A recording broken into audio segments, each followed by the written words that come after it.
Olá, seja muito bem-vindo a mais um Fintechs e Novos Investimentos. E hoje eu estou com uma pessoa aqui que entrou de cabeça nesse mundo de blockchain e cripto, que tem uma empresa de desenvolvimento nesse setor, que é CTO de uma das iniciativas bem interessantes, que a gente já tem um vídeo aqui sobre ela, que é a Moz, né? Quem que é? O Renan, que é CTO da Moz e co-founder da NetSpaces e da 1%. Tudo bom, Renan? Tudo bom, Gustavo? Prazer estar aqui com vocês. Obrigado pelo convite e poder falar sobre blockchain e o impacto que a gente pode causar com essa tecnologia é muito bom. Tá Obrigado ótimo. aí pelo convite. Beleza, eu que agradeço aqui, Renan. E você, como eu, teve uma vida aí pregressa aí no mercado tradicional durante um bom tempo aí, né? Então, assim, o que te levou a migrar desse mercado financeiro tradicional para esse mundo aí de blockchain e cripto? Como muita gente que entrou em Bitcoin, apaixonado por finanças tradicionais, né, trabalhando em empresas, bancos e cooperativas de crédito no Brasil, desenvolvendo produtos financeiros por 15 anos. E também vendendo soluções globais de core banking para a indústria, né, indústria financeira. Eu descobri o Bitcoin em 2016 e comecei a estudar junto com algumas pessoas qual é o impacto da tecnologia e como um novo sistema financeiro poderia chacoalhar as estruturas tradicionais, né, e fazer repensar os processos, fazer repensar como as soluções eram construídas. E eu encontrei no Bitcoin e na tecnologia blockchain, no crypto space, vamos chamar assim. Eu acho que tem mais tecnologias vindo, como Zero Knowledge Proof, de privacidade, que vai ser tão importante para nós no futuro, numa sociedade tão conectada. Mas esse crypto space me trouxe a capacidade de desafiar os sistemas tradicionais e construir novas soluções, novos ativos, novos modelos de negócio que podem ser mais democráticos e mais acessíveis que os que a gente construía antes, né? Eu acredito muito nisso, no impacto social e ambiental que a blockchain e o sistema novo pode causar, e acredito também que as corporações tradicionais, aos poucos, vão entender isso e vão adaptar seus sistemas para trazer um pouco do mundo aberto e democrático que é a blockchain, que é a forma que evolui, a forma que Bitcoin Improvement Proposal acontece, como o sistema se organiza, né? Adaptar os sistemas tradicionais para aderir um pouco a essa tecnologia. Acho que a adesão nunca vai ser completa, mas eu acho que a gente vai chegar num ponto que os próprios bancos vão entender que a gente pode fazer soluções melhores com essas tecnologias que estão despontando aí no mercado, e hoje virou hype, DeFi, NFT. NFT, por exemplo, eu acho que a arte é o primeiro passo. O NFT físico pode representar um ativo único, como um carro ou uma propriedade, e eu acho que isso vai revolucionar o sistema financeiro de uma maneira muito mais importante do que a gente está vendo agora. Tá bom, mas deixa eu agora, você falou aí de 4 coisas, vamos tentar fazer aqui um pedacinho de cada um, né? Eu acho que assim, um pedaço que você comentou é a parte do Bitcoin ser a porta de entrada, né? De que você entrou, começou a entender a tecnologia do Bitcoin e aí sim ver os impactos que ele tem. E um pouco você comentou também que é essa ideia de ter um negócio descentralizado, um negócio onde você tem uma regulamentação diferente e tal. Isso aqui tem muita oportunidade, mas também tem muito ponto de atrito, né, Renan? Eu queria ouvir um pouco a tua visão sobre isso. Os sistemas descentralizados, eles não existe lei ou qualquer país preparado para recebê-los, né? Eu acho que quando a gente vai fazer um projeto em blockchain, eu costumo dizer que tem 3 grandes áreas que a gente tem que preencher. Uma delas é compliance e regulação, que depende muito de entender a lei local, e tem um desafio aí, porque nós não temos uma harmonização legal no mundo inteiro, ou seja, cada país tem sua lei. Então, geralmente, a tua equipe tem que trabalhar em todos os países que tu vai estender teu produto. Por exemplo, a SEC nos Estados Unidos, CVM no Brasil, a Europa tem outra lei, tem a Estônia, que é liberado, tem a Suíça, que tem o Crypto Valley. Ou seja, qual é a jurisprudência que tu vai adaptar para o teu produto buscar, né? Essa é uma das competências mais complexas. Muitas coisas não foram criadas, então às vezes tem que assumir um pouco de risco, né? Porque a lei não vai dizer se tu pode fazer um ICO, se tu pode fazer um STO, se tu... Claro que a gente usa muito da regulamentação atual, né, para traduzir o que a gente está fazendo de uma certa forma, e os testes, se é security ou se não é, que já existem, mas para cripto realmente evoluir, eu acredito numa harmonização legal tem que acontecer, né, no mundo tradicional. Falando de valor, o que eu vejo, Gustavo, é que os países que mais demorarem a adaptar suas leis, a gente está vendo uma arbitragem de impostos acontecendo e uma arbitragem de receita também. O dinheiro e os impostos estão saindo dos países que estão menos preparados para os países que estão mais preparados. Por que eu vou colocar uma empresa de blockchain no Brasil se eu tenho dificuldades e é uma empresa global e eu posso fazer no Uruguai, Caimã ou outro lugar que esteja mais, ou na própria Suíça, que seja mais adequado a esse negócio? E o que a gente vê é uma saída, uma fuga de receita muito forte. Então, eu gostaria muito que o nosso país, por ser brasileiro, por estar aqui, que se adaptasse um pouco. Claro que a CVM está fazendo sandbox e nos próximos meses a gente pode ter uma resposta positiva em relação a como esses novos ativos vão nascer. O pessoal, a indústria de cripto e tokenização tem ido por ativos exóticos, vamos falar assim, né, que não são... Ia tocar até nesse teu ponto, como a regulamentação acaba sendo um entrave muito grande, né, e a gente vai pegar setores, assim, por exemplo, que nem você falou de security tokens, o setor financeiro é um altamente regulado, então o que se acaba é que a tecnologia acaba indo para setores menos regulados, né, então um pouco essas coisas de ativos mais exóticos, crédito de carbono, um NFT, né, que são coisas onde a regulação já é menor, não é tão pesada aqui no mercado financeiro, né? Então, é isso, é onde crédito de carbono do mercado voluntário, por exemplo, é um mercado autorregulado, né? Para esse sentido é muito bom, porque não é classificado como valor mobiliário, né, no Brasil. E tem outros também exemplos que o pessoal está fazendo, que é os precatórios ou o próprio modelo de clubes que o mercado Bitcoin criou, né, do Vasco Token, e que agora a gente vai ver nascer mais, eu acho, incentivos nesse sentido para clubes e jogadores, né, de vender, criar um instrumento jurídico que vende uma parte das rendas futuras dos jogadores, no caso de venda para outros clubes, né? São ativos não tradicionais. Mas a evolução e a revolução forte desse mercado vem com uma regulação, uma regulamentação específica para security dentro de blockchain. E eu acho que os países que saírem na frente, né, vão ter a possibilidade de exportar produtos. Pensa que o dinheiro estrangeiro pode chegar no Brasil. E eu vejo isso como uma oportunidade muito forte para nós criarmos, tanto em crédito de carbono, por exemplo, se a gente conseguir criar um produto legal, a Amazônia é a Arábia Saudita de crédito de carbono, né? Se comparado com os Emirados Árabes. A gente pode criar uma economia muito inteligente e muito forte, né?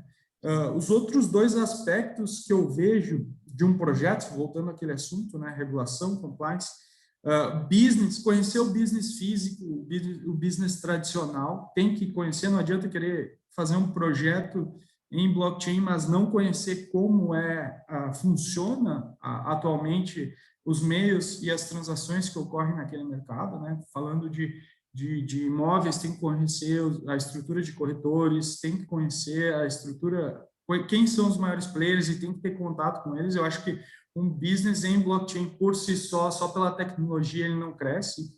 E por isso eu acredito tanto... Até para entender, né? Até para entender quais são as dores que esse mercado tem e que aí o blockchain ajudaria, né? Exato. E aí vem a última parte que eu considero desse tripé para um projeto funcionar, compliance e regulação, business atual, ter conhecimento do business tradicional e a parte tech. E aí a parte tech ainda tem uma grande dificuldade, né? São poucas empresas no Brasil que trabalham e que trabalham há tempo. Eu acho que nós fomos uma das primeiras equipes, fizemos projetos, começamos no meio acadêmico, fizemos projeto com o Uno Chapecó para registro de diplomas, fizemos uma prova de conceito com Basement em 2018, que foi um dos primeiros Security Token Offers do Brasil. Claro que foi uma prova de conceito, né? Não evoluiu, a gente basicamente registrou em blockchain que estava no papel, mas naquela época eu acho que foi um entendimento para o mercado de que aquilo poderia acontecer, né? Security Token até hoje, eu acho, no Brasil é bem complexo de fazer, é uma montanha muito alta de subir ainda, né? Quando a gente enxerga BTG, por exemplo, fazendo uma estrutura offshore para resolver um problema interno, eu acho que é um tema que internamente o Brasil deveria resolver para alavancar esse tipo de produto, porque pode exportar muito produto financeiro e trazer muito capital estrangeiro. Sim, né? E eu acho que assim, acho que tem dois pontos aí que acho que a CVM e o Banco Central foram bastante alertados aí recentemente, que a demanda está gigante, né? Então, assim, você teve o caso do ETF que foi lançado aí na B3 da Hashdex, cara, que captou lote de dinheiro e no final das contas a gente sabe que esse dinheiro sai do Brasil, né? Porque ele não pode comprar cripto na regulamentação brasileira, então ele tem que montar um fundo que vai investir no exterior e aí em outro país ele vai comprar essas criptos. Então era muito melhor para o país que tivesse aqui. Acho que o sandbox da CVM certamente vai analisar isso, né? Eu já sei de alguns projetos que têm já discussão em relação a isso, de você ter custódia de cripto no Brasil, né? Falando um pouco dessa tua experiência em termos de setores, de projetos de blockchain, né? Qual que teve algum que te surpreendeu muito em termos de caso de uso, que você falou, isso aqui acho que foi espetacular? Eu queria ver uma outra coisa para mim, também outra pergunta, que é, quando eu comecei a analisar blockchain lá em 2016, 2017, uma das coisas que eu olhava muito é a parte de registro, né? Então, é cartório e diploma de faculdade, que é um dos casos que você colocou, me parece uma coisa óbvia de você ter em blockchain, né? Por ser uma coisa de acesso para todo mundo e estar lá certificado e fácil, né? E quando, por exemplo, eu vim fazer meu doutorado aqui, eu tive que ir lá tirar o diploma da faculdade, levar num cartório que ficava uma quadra para o cara do cartório certificar o que eu tinha acabado de tirar da faculdade, né? Ou seja, no sense total. Se esse diploma tivesse em blockchain, já coisa... É um negócio que você tem visto andar também, porque desde então parou. Eu nunca não vi mais nenhuma faculdade andando em relação a isso. Eu particularmente acho que os setores tradicionais, tanto financeiro como de registros, vão ser os últimos a ser afetados pela tecnologia, porque já existe uma estrutura, bem ou mal já existe, né? Na minha opinião, são os mais difíceis de fazer, porque tu encontra barreiras. A única forma de fazer isso bem feito e fazer alavancar é quando o negócio tradicional vier para blockchain e falar, vamos transformar os cartórios em blockchain. Eu não acho que nenhum projeto no Brasil vai conseguir tomar o lugar de registro, e do outro lado, as universidades também não têm uma conexão ampla, né? E eles já têm uma forma, bem ou mal, de fazer isso. Por experiência, Gustavo, eu acho que os projetos que estão abertos à disrupção, os mercados que estão abertos pelos players atuais, isso acontece. Senão, ele é muito difícil, precisa de muito capital, muita briga. Eu acho que seria mais ou menos a história do Uber, né? Quando o Uber entrou no mercado e começou a brigar em todos os países que eles estavam contra os taxistas. Se alguém aparecer nesse mercado e resolver fazer isso, vai ter que ter muito capital, muita força, muito marketing, muito advogado, né? Porque ele vai tentar quebrar um mercado que já existe, a mesma coisa que aconteceria com os bancos. Eu não acho que isso... Com todos os intermediários, com todos os monopólios, de certa forma, que já existem nesses mercados, né? A tecnologia entra quando esses atores pedem a participação. Tem que ser uma coisa de dentro. Então, você acha que ela vai ser um desenvolvimento deles olharem e falar assim, ó, tem uma forma muito melhor de fazer do que a gente está fazendo. Vamos começar a testar nessa ideia? Eu acho que essa é a maneira mais provável. Não estou dizendo que não possa surgir o Uber aí que vai brigar com todos os cartórios do mundo, com todos os registros do mundo, e vai criar um registro global e vai botar, sei lá, capital hoje é um bem... Para levantar capital no Vale do Silício ou nos Estados Unidos, sendo bem conectado e tendo um bom projeto, pode levantar. Vai precisar de alguns milhões de dólares para fazer, ou talvez bilhões, para fazer um negócio desse rodar adequadamente, né? Eu acho que por isso que a gente vê uma parada nesses registros, nessas POCs, nessas provas de conceito de registro. Todo mundo fez. Se pegar, muita gente tentou fazer, nós mesmos temos um produto dentro do 1% que é só para registros, mas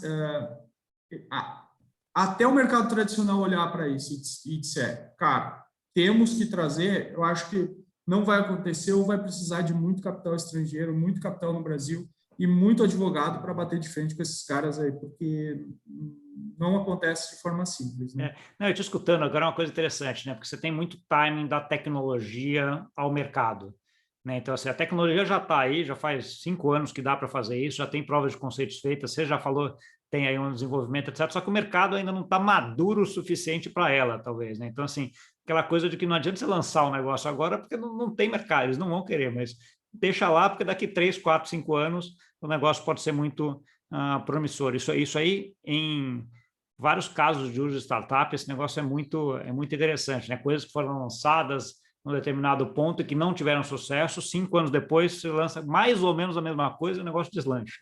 Né? Então, acho que é um pouco essa ideia. NFT é um pouco exemplo disso, né? Desde 2017, os caras do NBA Top Shot fizeram um projeto chamado CryptoKitties, que foi um dos primeiros.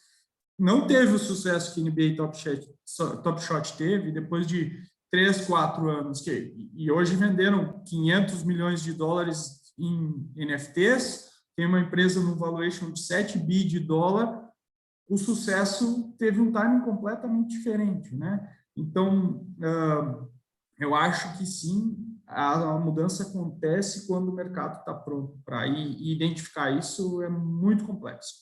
Claro que tem outliers, né, que criam essa demanda com muito dinheiro. Sim, mas aí é com investimento alto e brigando com muita gente, que você comentou, né? Uma outra pergunta que acho que você acabou passando aí, que o projeto mais inusitado aí você olhou nesses últimos anos? Eu passei mesmo, eu tinha esquecido a pergunta. Eu acho que a junção da MOS de soluções ambientais com blockchain é uma mudança de mindset muito grande. As pessoas ainda não entenderam o que são os ativos ambientais. Quando a gente fala de ativos atuais, que a gente costuma usar, ter na carteira ou ter no portfólio, por exemplo, um papel moeda ou o próprio ouro, o impacto causado na terra é negativo. Ou seja, a gente tem que minerar o ouro, a gente tem que derrubar a terra. Quando derrubar a árvore para criar papel moeda. Quando a gente fala de ativos ambientais, como crédito de carbono, ou outros que existem aí, milhares, né, e não são conhecidos, né, tem crédito de carbono que preserva a biodiversidade, que são os CCBs, né? Então, preservar um grupo de araras, ou não sei o quê. Tem um ativo ambiental que faz isso. Gerar valor ter valor através de um impacto positivo na Terra é muito diferente. Quando você compra crédito de carbono e guarda na carteira, nós estamos falando de algo que está fazendo bem para a humanidade, né? Então, por que não trocar de um ativo que prejudica o meio ambiente por um ativo que faz o bem para o meio ambiente? Eu acho que esse foi o projeto mais inusitado. Eu comecei a estudar, tem um reporte muito enfático sobre o mercado de crédito de carbono do World Bank, é um estudo independente, que fez eu entender como é um contrassenso dizer que a nossa economia depende de fazer um mal para a sociedade, fazer um mal para a humanidade. A gente tem a opção de fazer a nossa economia crescer, e o Brasil mais ainda, porque tem muito espaço para isso, pelas reservas naturais, tem a opção de fazer a economia crescer através de vender soluções ambientais que fazem bem para a humanidade. Isso, para mim, Gustavo, unir blockchain com isso, trazer transparência para o mercado, que é totalmente intangível, foi a busca de um use case de vários anos, né? De vários anos de processo de tentar vender soluções em blockchain, às vezes nem sempre encaixa, mas esse eu acho, por ser algo que não é visto, tu não consegue pegar um crédito de carbono como um barril de petróleo, né, que ele está ali na tua frente, foi o melhor use case que eu fiz nesses últimos anos, o projeto da MOS, e acho que isso tem um efeito muito positivo para a sociedade em geral, se a gente conseguir entender esse impacto. Sim, não, e acho que ele une essa parte ambiental, essa parte de uma razão, né, essa parte de fazer o bem para o país com a tecnologia que é emergente, que nem é tão emergente aí, que é blockchain, né? Não, uma das discussões, sempre que a gente tem essa parte de tokenização de alguma coisa, né, querendo ou não, aqui é uma tokenização de uma coisa que é etéreo, né, que é crédito de carbono, mas você tem sempre a discussão do 1 para 1 aqui, né? Como é que é feito esse link aqui, de tal forma que você garanta que um token MCO2, né, da MOS é igual a uma tonelada de crédito de carbono, né? Como é que esse link é garantido? Como é que você junta isso? No mercado, e aí que entra aqueles 3 pilares que eu falei, né? No mercado tradicional, a gente tem players globais de registro de crédito de carbono. Os 2 maiores hoje são Gold Standard e Verra.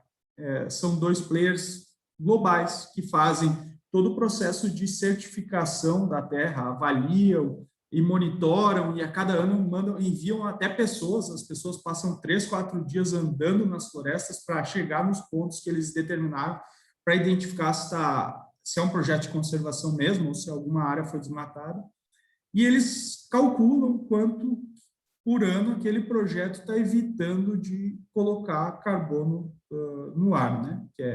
Que é uma tonelada de CO2 equivalente evitada é um crédito de carbono. Quando a gente compra dos projetos através desse registro, que é Gold Standard ou Verra, que já se certificaram no projeto, a gente tem um gestor, uma custódia global, que mantém o nosso saldo nessa conta, digamos assim, uma conta da CETIP, né? Fazendo o paralelo. Paralelo com o Brasil, sim. Então, nós temos a conta lá e aí a gente traz um player de cripto global que faz uma auditoria em que cada crédito que a gente coloca, a gente tem nesse custodiante global, o mesmo crédito, né? Esse processo a gente até criou smart contracts que a gente coloca em blockchain as informações do projeto, do serial number que vem desse custodiante, qual é o ano que esse crédito foi gerado, e para quem pesquisar nos nossos smart contracts na rede Ethereum, pode chegar nos créditos que a gente transferiu de um custodiante global para o nosso sistema. Ou seja, todo esse processo, até pelo mercado, pelas dificuldades que a gente passa, né, no mercado, Gustavo, de transparência, eu acho que o blockchain traz muita transparência e a gente tem que usar isso. Esse projeto fez, e eu tenho muito orgulho de dizer que cada crédito que está lá colocado em blockchain está registrado num custodiante do mercado tradicional, e a gente tem essa relação muito clara para o caso do token da MOS, e é algo que a gente costuma fazer não só em crédito de carbono, tem um projeto de PropTech, em que de alguma forma o token vai estar registrado no imóvel, então tem essa relação sempre, né, essa preocupação de transparência em que um ativo digital, e eu acredito muito nesse mundo, né, junção do digital com o tradicional, seja ele físico ou digital. No caso de crédito de carbono não é nem físico, é totalmente digital no mercado tradicional, mas esse link tem que existir para que um projeto ganhe credibilidade e a gente possa confiar no processo de tokenização. Entendi, né? Então aí você consegue garantir esse link aí de um com o outro. Assim, acho bem interessante até a forma como você explica, que você vai lá no mercado tradicional, na registradora, que é que vai garantir que aquele crédito existe, ela garante, depois aí você faz o link, né? Acho que é importante que vai até em linha com aquele segundo ponto teu de entender o processo, né? Tem que ser entendido o processo, porque senão você vai deixar um monte de fio desencapado aqui, né, Renan? Eu queria pegar um outro ponto. Agora, você estava aí a semana passada na conferência de cripto lá de Miami, né? Conta para a gente aí como é que foi, o que você achou de interessante, como é que estava o clima lá. Acho que foi a primeira conferência de Bitcoin ou de cripto, né, fora da pandemia, né, desde o começo do ano passado, né? Imagino que a galera, todo mundo que eu vi que estava lá, estava mega empolgado, assim, tipo, vamos todo mundo se ver de novo, né? Foi ótimo, até alguns negócios que a gente fez iniciaram na pandemia, né, totalmente digitais. Então, tem relacionamentos que a gente criou no mercado que eram pessoas que eu não conhecia até semana passada. Então, o contato físico com essas pessoas, o olho no olho, comentar sobre o projeto, ver o brilho no olho delas, ver, sabe, essa personificação que a gente perdeu foi um dos fatores humanos mais interessantes. Tinha muita gente. A fila dava... Tem vídeos aí mostrando a fila dava 2 voltas no quarteirão e não ficamos lá. As estimativas que eu vejo, acho que eram 50 mil pessoas, né? É bastante muita gente. Muita gente. Eu acho que até o evento teria que ter se preparado melhor para a quantidade. Eu acho que teria que ter sido no estádio de futebol, daqueles que eles têm lá de beisebol, de futebol americano gigantes, para o pessoal poder entrar com mais facilidade e se organizar, porque foi a maior conferência que eu fui. E um dos highlights, Gustavo, que mais me chamou a atenção, que esse ano ele não foi uma conferência estritamente cripto, não tinha só nerd de blockchain, pessoal que é aficionado por isso, mas os fund managers do mercado tradicional começaram realmente a olhar. A gente já sabe que investidores institucionais fizeram, talvez, a mudança do Bitcoin do último ano, né? Tanto de uso, como as empresas estão colocando nos seus balanços, mas ver os fund managers de Wall Street investindo em negócios cripto, investindo em fundos, ou seja, direto ou indiretamente, em empresas desse mercado, foi o que mais me chamou a atenção. Você está numa meeting com um fund manager falando que está fazendo uma estratégia global de investimento, não mais local. O impacto disso, para mim, é extraordinário. O dinheiro não vai fluir mais no mercado cripto só em US.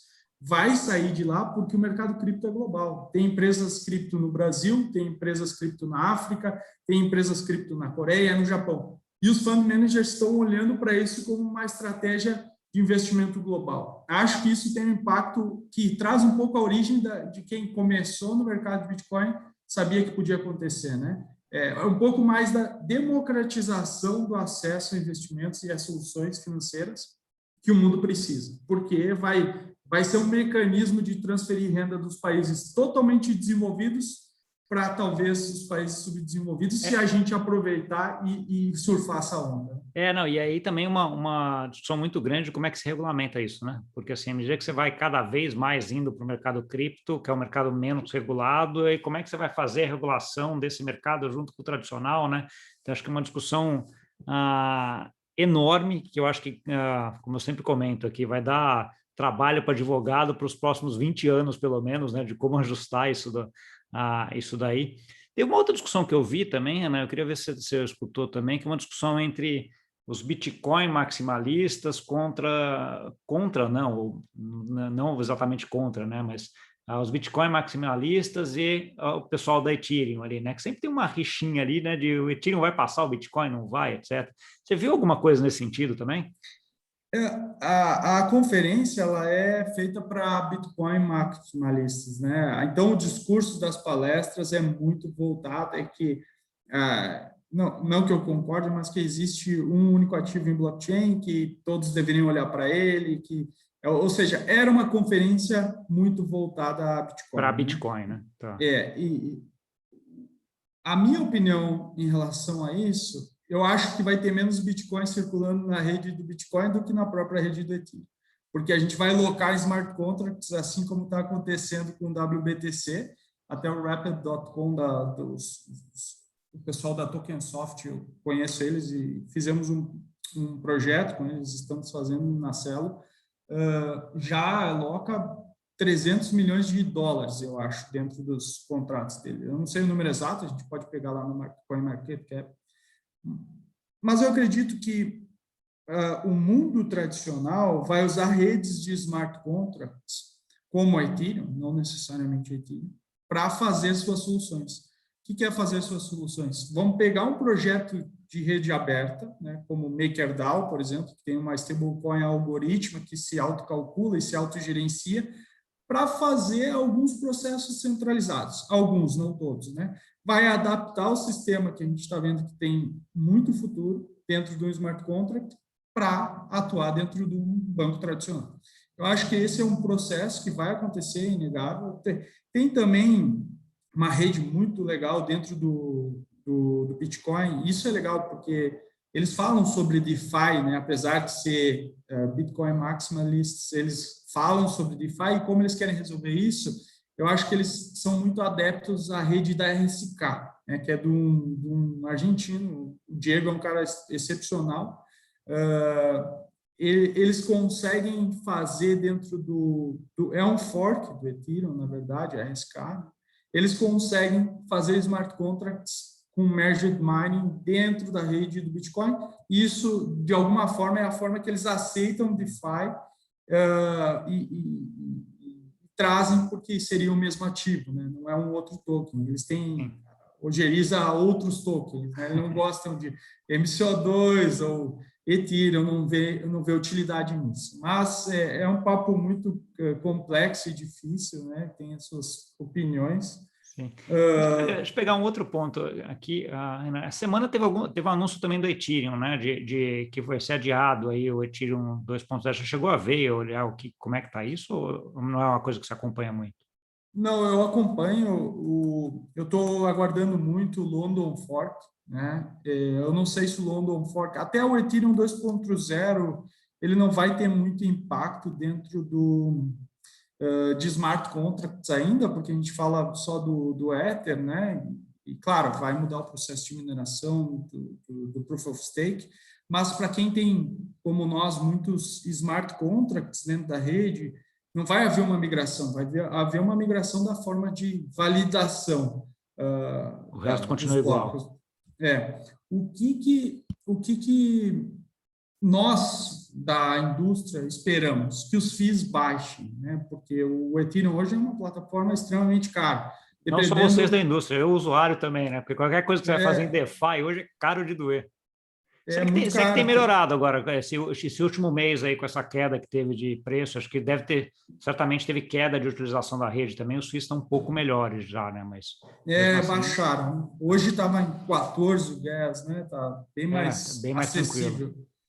Que chegou a 500, 600, 700, deu para ver. Exato. Então, uma transação custava $300. Então, para fazer qualquer operação em DeFi, o retorno teria que ser bem grande. Mas o que a gente espera dentro da rede é a baixa dos FIIs, né? Claro, o Proof of Stake, e estou esperando ansiosamente o London Fork, porque ele vai mudar a forma de remuneração dos mineradores e vai também... Hoje é um leilão que acontece, então as carteiras conseguem determinar por leilão, como o MetaMask, por exemplo, influenciam diretamente o gas price. Se eles setam lá em cima e começam a bidar gas price muito alto, todas as outras carteiras vêm atrás. Sim. Quando o fork de julho, agora, ele vai estabelecer um preço base dentro dos blocos para ter como referência. Isso vai talvez acabar com essa estimativa inadequada de gas price. E outra coisa que vai acontecer é que o próprio Ethereum ele vai desaparecer, uma parte, em vez de ir para o minerador, vai ser queimado, né? Então, pode gerar alguma escassez dentro da rede em relação a ela. Já vi que você está bem otimista com o Ethereum para frente também, né? Eu realmente acredito nisso, porque o modelo descentralizado e democrático de construção significa que várias pessoas estão tentando buscar uma solução, né? Não é uma empresa, não é uma pessoa. A ideia que a gente chama de Open Innovation, que é aquela ideia de que está todo mundo aberto, com os princípios alinhados e com os incentivos alinhados para chegar numa solução, né?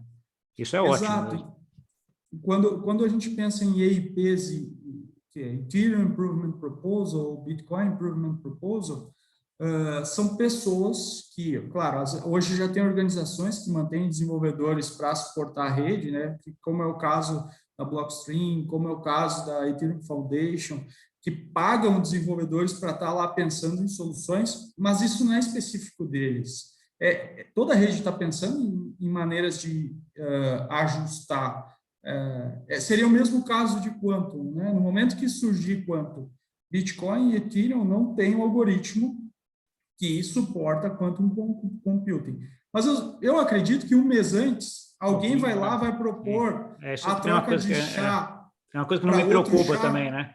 Porque é muito inocente se achar que a quantum computing vai andar muito rápido e a criptografia não vai andar, vai ficar parada, né?